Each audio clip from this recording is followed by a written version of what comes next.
Malakas ka kumain ng tubo? Tubo? Na. Kain na si Mama. Unang kain ni Mama sa kanya. Maliit pa yan. Talaga na yan. What's up guys? Ayan, nandito tayo sa lote kasi merong nag-harvest kami ng ng mais ni Mama. At saka gusto ko na rin i-vlog yung lote kasi ni Ma'am Kedy, binibenta na niya. So ayan, ipapakita ko sa inyo mamaya yung tsaka yung kabuuang kung kabuuang area kung ilang to square meter. Ito sa harap lang namin ni Ma'am Jo. Ito yung kay Ma'am Jo. Tapos ayan yung kubo ko. Tapos yan, road right po itong sa gitna. 6 meters. Tapos ayan yung sa likod, sa kanya na yan. Ayan, kabuuan 900 na square meter lahat yan. Ayun guys, ito nga pala ang lote ni Ma'am Kedy. Yan, shout out kay Ma'am Kedy. So yung lote niya ay kaharap lang ng lote ko. At kay Ma'am Joking. So, etong lote po ni Ma'am Kedy ay tinamnan namin ng mga kamote. Ayan, mula dito sa may bakod.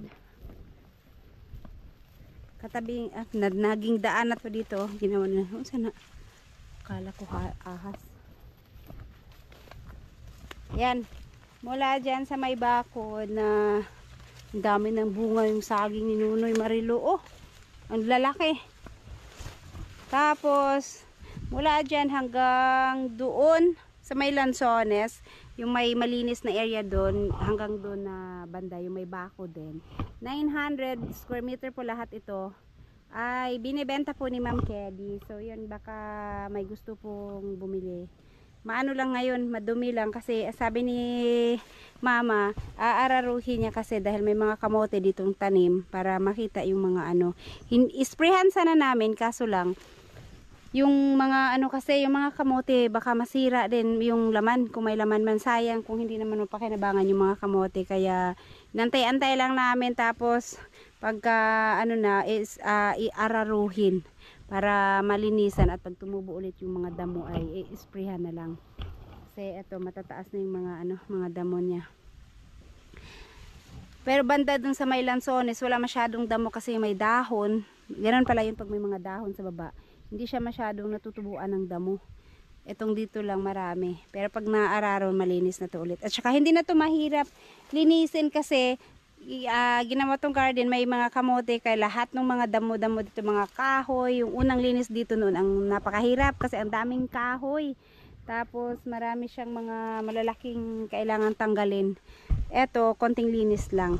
Medyo masuka lang ngayon pero ayan, kung sino pong baka may gusto sa inyong bumili dito. 900 square meter po ito.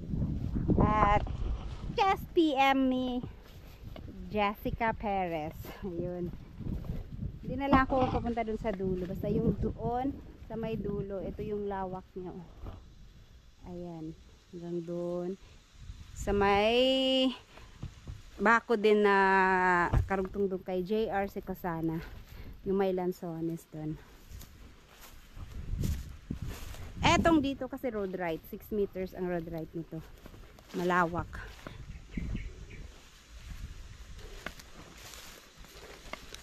Ang ganda dito nung nilinisan namin, ang ganda kasi itong dito sa likod walang, parang pagmamayari mo na rin kasi banda ron, wala naman ang tao dun sa baba.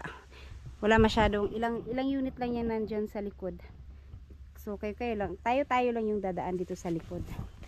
Konti lang. Ayan, pag hindi talaga natauhan, siya, mabilis maging masukal. Sa summer, maganda maglinis sa summer kasi ang tagal nilang tumubo yung damo, tapos pwede magsilab. Nung last summer ang linis dito kasi na talaga siya, nalinisan ng maigi dahil hindi mabilis tumubo yung mga damo, at saka pag nag-grass cutter, na lang nasindihan. Etong dito kailan lang namin to inisprehan para malinis, pero ang bilis kasi nga tag-ulan, bilis talaga ng damo, at pag hindi nadadaanan kasi ang bilis nilang tumubo. Tara, request man to ni Ella, gustong gusto ni, napunta sila kakilay dito, sila Nunoy, Sila kabugoy, nakita niya yung tubo. Sabi niya, kaninong tubo yung dun sa likod nyo banda? Kasi gusto niyang kumain ng tubo. Pero kasi nakakita ako ng tubo, yung parang galaway ako sa ano, yung tunog kasi niya pagka kinagat mo. Parang ano sa ngipin. Ali ma, palaw ko sa sundang. Yung nai-imagine ko na yung pagkagat mo na ano ba, gaganyan-ganyan eh. Hindi ako mahilig sa tubo kasi na ano ako sa tunog niyan pag kinagat mo. Eto malalaki na oh.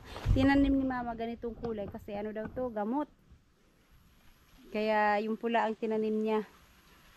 Matamis naman ang tubo kaso nga lang yung ano niya ba. Pag ginagat mo siya, magngilo kung ipon ani basta magtanaw ko tubo. Kaya nagkarab ito nag-ingkit nga gangis kayo. Maglaway. Ilang puno lang itong tinanim ni mama dyan, oh. Pero lalaki na. Mangali ka?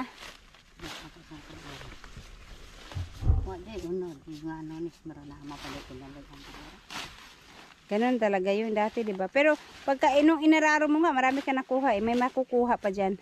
Pagka, ano na, ilang ano na ba to dapat araruhin? Para ma-isprehan.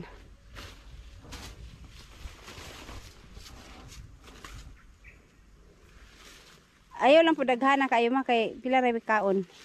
Kanang isa ra siguro. Yan oh, ang taba niya na no. Saka yung isa piraso. Ha? Malaki pa, maliit pa yan. Nasa lagay na yan. Natumba man nagagmatoy man. Yung iba natumba.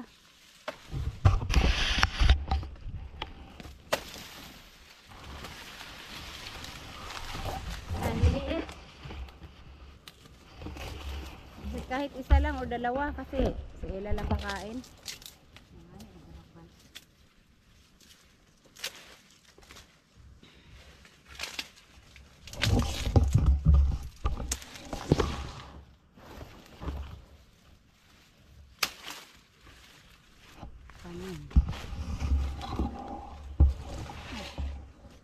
Ayan. Ha? Isa.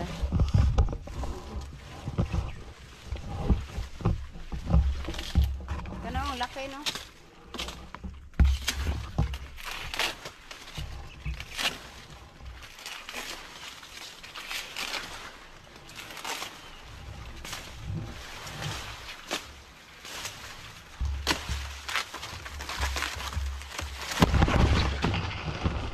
Mabilis lang pala ang tubo ma kasi parang kailan natin tinanim, di ba? Lalaki na. Taon na rin to.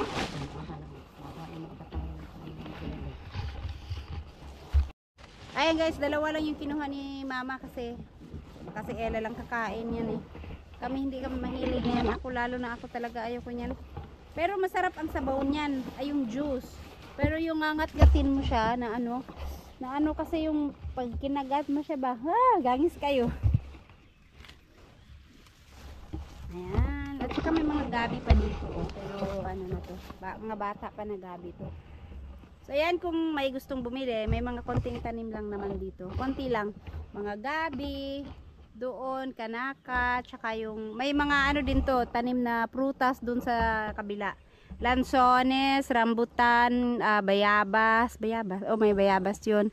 Tapos mga ano ba yun, yung kalamansi, tsaka yung isa yung malaking bilog na para sa kilawin. Nakalimutan ko yung pangalan. Ayan, mga lansones yung banda doon. Tsaka mga rambutan. May mga rambutan.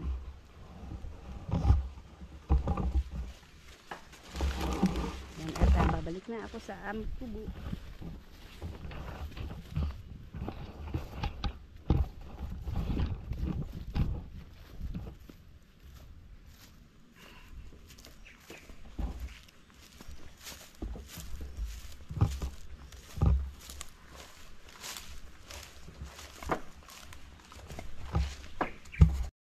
Ay, akala ko linisan. Dito na lang matuyo na, masugnod na.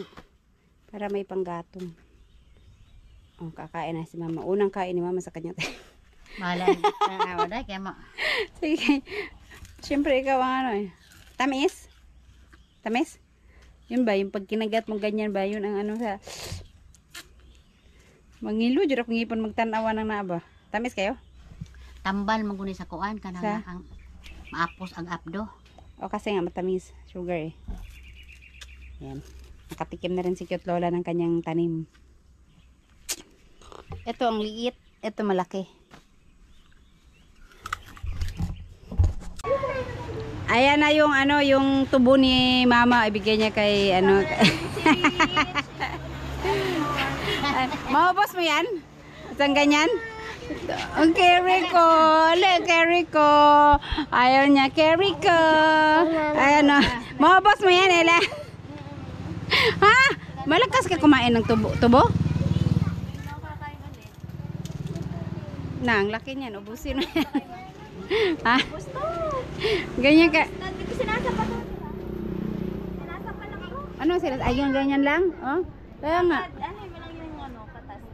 Kaya nga. Pero, si mama mga, dalawa yan. Kinain niya yung isang buo. Oh, kaya nga ni mama, di lalo Yung na isang ako. buong ganyan. Ay, te! Tuba? Ano sa mga tuba? Si ate Pablo. Ayan, ayan na. Busin mo yan na. Plastic. Isa na makakabol. Kung ano yung silupin lang.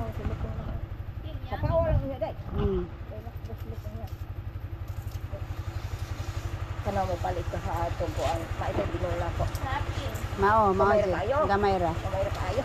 Atoy bol na ko paliton. Amulan ko ha. Sige, salamat ate ha. Ay ko makapit yung kada sige. Si ate pa pa. Wala lang po ko ni Hapit. Kaya ngon manggod siya nga. Nagkuhan daw. Diin ko nga. Sige lang. Tulaton lang ako. Kuan ko, abi na ko. Hoy, kuyog ta. Abi na ko, og matinuod atong bilinggo. Wala di ay. Ay, sir, giayon ano na ako siya. Dagha na kayong adlaw nga nasayang te. Giayon ano. Ayan. Oh. Bakit ayaw niya? Ayaw. niya steak. Kain na King. Kain na. Ay. Kain na King. Matamis. Pula eh. Ako ayaw ko talaga yan. Pag nginit-ngat mo kasi parang yung ano. Hatag ni King ba? Hawak ko hawid oh. Kaon. Bait. Makabukog pa naman. Katinik pa naman yan. Ang ka nakaroon pala kala. Bait ni mo. Tita Ella oh. Gani oh. Kaon. Ano? Sige. Sige. Ano ka, Bol? Ano ni mo ama? Gyurot na ni mo sa lote? Ubos na. Salamat eh. Na. Pero maliit payat doon kaysa payat yung kinubos ni mama kaysa yan. Nagabol dapat. Isa ra ka bol. Pula. Okay, takot si Kay kumain. Akala niya ano? Ha? Akala niya kahoy. Ay, kala ko yung ano, 120. Akala niya kahoy. Saan napahangin na ni Monoy? Wala na yung hangin. Sabi mo sakyan ka na. Naman lagi. Wala, hindi na. Hoy, di na po ka mag-helmet. Badak para magiging. Asa man ka magpahangin? Sa wingcam. Pag helmet kayo na. Tago lang sa pulis. Mag-helmet ka. Para ba yung plate number ni mga motor? Tago lang sa pulis. Ulit yan? Asa? Dito ang nagipengon. Kain na Keng, kain ka? Kain din siya oh. Pamanta ko muli. Na, tuyo oh. Lungan ko dito. Lote. Sige naman sa kanya. Ha? Madami. Kasama ba? Ayan, ubusin daw ni Ella yung sambo. Nagdala man si